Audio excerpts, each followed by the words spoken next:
제가 DC 콤보를 사야 되냐 말아야 되냐 하는 고민을 굉장히 많이 했거든요.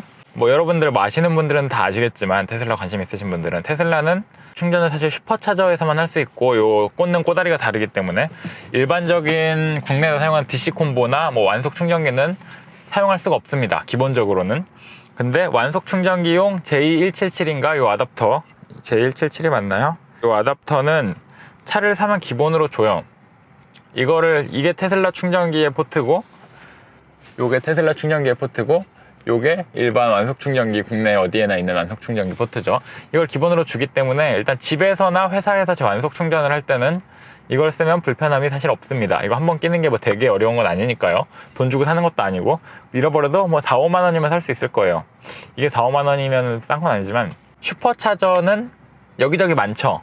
생각보다 많아요. 가다 보면 지금 여기 동천동 수지구인데, 오리역에 가도 있고, 뭐 저기 정자동에도 있고, 반경 한 15km 내에 한 두세 개는 벌써 있는 것 같아요, 제가 아는 것만 해도. 그래서 생각보다는 뭐 슈퍼차저 접근성이 좋아요. 저는 DC콤보, 저는 장거리 여행을 많이 가고 차박을 할 거기 때문에 DC콤보를 당연히 사야겠다라고 생각을 했었는데, 원래는 작년에만 해도 30만 원이었는데 지금 37만 원, 38만 원으로 올랐단 말이죠. 그래가지고 5천만 원이 넘는 차를 사는데 40만 원 정도 쓰는 거 뭐 비싼 건 아니긴 해요. 근데 안 사도 될 걸 굳이 3, 40만 원을 쓸 필요는 없으니까 제가 안 사려고 지금 생각하고 있었고, 그렇게 차박을 몇 번 다녀봤는데 사실 불편하진 않았어요. 왜 안 불편하냐면, 어디 놀러 가면은 강원도 가도 어디 가도 슈퍼차저가 다 있고, 급속 충전은 특히 슈퍼차저가 테슬라가 더 빠른 편이라서 생각보다는 충전이 오래 걸리지 않아요. 물론 기름 넣는 것처럼 뭐 5분 이내에 넣는 건 아니지만, 그래도 30분 정도 충전하면 충분히 이동할 수 있을 만큼 되고, 특히 제가 롱레인지이기 때문에 충전 속도도 빠르고 충전할 수 있는 양도 많잖아요. 완충하면 그래도 500km는 넘게 충분히 가기 때문에, 그래가지고 사지 않았고, 1시간 정도 충전하면 충분히 거의 1%에서도 100%까지 채울 수 있고, 그래서 뭐 슈퍼차저가 가격이 비싸고 뭐 이런 건 사실 고민을 안 한 게, 급속 충전을 자주 하는 것도 아니고, 어차피 뭐 완충하는데 한 2만원, 3만원 든다고 해도 기름보다는 훨씬 싼 거라서 DC콤보를 안 사도 된다고 생각했어요. 불편하지 않다고 생각했고. 사람들이 많이 지나다니네요. 근데 그렇게 생각했는데, 생각보다 제가 차박을 한 이제 4번, 3번 가보니까 DC콤보를 살 필요가 있긴 하더라고요. 왜냐? 슈퍼차저를 써도 충분히 동선에 꼬이지 않게 충전을 할 수 있는데, 그래도 충전을 하러 일부러 가야 되긴 한다는 거를 제가 느꼈습니다. 왜 느꼈냐면은, 일단 슈퍼차저는 많긴 많은데 DC콤보는 훨씬 많아요. 어디 그냥 바로 앞에 건물만 가도 아마 있을 거예요. 주차장, 상가 주차장이나 공영 주차장 가면 요즘엔 DC콤보가 다 있기 때문에, 그런 DC콤보를 충전을 하려면 메리트가 뭐냐? 사실 슈퍼차저는 일부러 슈퍼차저를 가서 거기서 1시간 동안 뭐 이걸로 유튜브를 보고 있든 뭐 이렇게 해야 되는데, 진짜 운이 좋게 그 DC콤보 근처에 내가 가고 싶었던 식당 가려는 상가 이런 게 있으면 모르겠지만, 슈퍼차저는 또 휴게소에 없잖아요. 그래서 저는 DC콤보를 사면은 휴게소에서 내려가는 길에 충전을 할 수 있어서 편하겠다. 근데 뭐 휴게소에서 충전 안 하고 그냥 가는, 조금 빠져나와서 충전하면 되지 뭐 라고 생각했는데, 차박을 좀 다녀보니까 DC콤보가 있으면 좋은 점은, 일부러 충전을 하러 가지 않고 그냥 뭔가 내가 가고 싶었던 목적지나 내가 가고 싶은 식당이나 이런 데를 들렀을 때 충전을 그냥 밥 먹는 동안 충전하고 뭐 이럴 수 있어서, 사실 하루에 한 번 충전한다고 하면 장거리를 가서 하루에 1시간씩 계속 세이브가 된다고 생각할 수 있겠더라고요.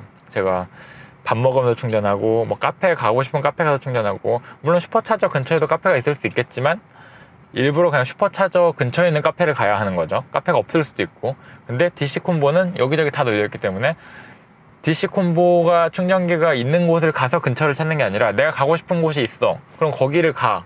근데 그 근처에 DC콤보 충전기가 있나 찾아보면 거의 대부분 있을 거란 말이죠. 그런 면에서 DC콤보를 사는 게 뭐 가격 3, 40만 원이 비싸지 않다고 생각하는 게, 일단은 시간을 장거리 여행 갈 때마다 한두 시간씩 아낄 수 있다고 생각하면은 안 살 이유가 없긴 하죠. 휴게소에서 충전할 수 있는 건 저는 당연히 메리트긴 한데, 그렇게 크게 상관이 없다고 생각을 했단 말이에요. 또 저거 꺼졌네 저거. 아무튼 꽤나 메리트라고 생각한 거는, DC콤보가 어쨌든 휴게소에서 충전할 수 있는 것 뿐만 아니라, 그런 제가 가고 싶은 동선에 식당을 갔을 때 뭐 이럴 때 그냥 겸사겸사 충전을 할 수 있다는 게 굉장히 메리트라서 이미 주문을 했고요. 배송이 출발을 했고, 또 구매를 결정한 다음에 사실 뭐 알리에서 파는 거나 이런 거 가격대 괜찮은 거는 좀 괜찮다는 얘기도 듣긴 했는데, 그래도 이런 전기 충전이나 안전에 관련된 거를 굳이 정품이 아닌 걸 써서 리스크를 감수할 필요가 없다는 생각이고, 또 뭐 이렇게 보니까 완전 구조가 똑같은 건 아니고 안에 불 났을 때 이렇게 불을 꺼주는 이런 뭐죠? 가루 같은 거나 뭐 표현을 모르겠네요. 그런 거부터 해서 정품 아답터가 37만 원의 가치가 있는지는 사실 모르겠는데, 그래도 차이가 있긴 하다는 거는 확실하기 때문에 정품을 안 쓸 이유는 없다. 아무튼 그런 생각이기 때문에 제가 DC콤보를 주문했고 이제 발송도 돼서 오고 있습니다. 그래서 DC콤보로 충전하는 또 충전 경험을 다시 한번 여러분들께 공유해 드리도록 하겠고, 어쨌든 그래서 제가 결론은 DC콤보 장거리 여행 다니는 사람은 빨리 살수록 이득이긴 하다. 전기차를 빨리 살수록 이득인 것처럼 제 생각에는 휴게소에서 충전하는 것도 메리트지만 일부러 충전소를 갈 필요 없이 내가 가고 싶은 곳 근처에 언제나 충전소가 있다는 거. 물론 단점은 DC콤보 충전기는, 급속 충전기는 여기저기 많은 만큼 고장난 데도 많고, 제 경험상 뭔가 갔을 때 그것 때문에 아씨 안 되네 하고 딴 데 옮기고 이런 스트레스는 있을 수 있는데, 슈퍼차저는 그런 경우는 없으니까. 근데 일부러 슈퍼차저를 찾아가지 않아도 된다는 점이 메리트일 것 같아서 DC콤보 오면은 한번 또 그 충전 경험과 이야기들 다시 나눠보겠습니다.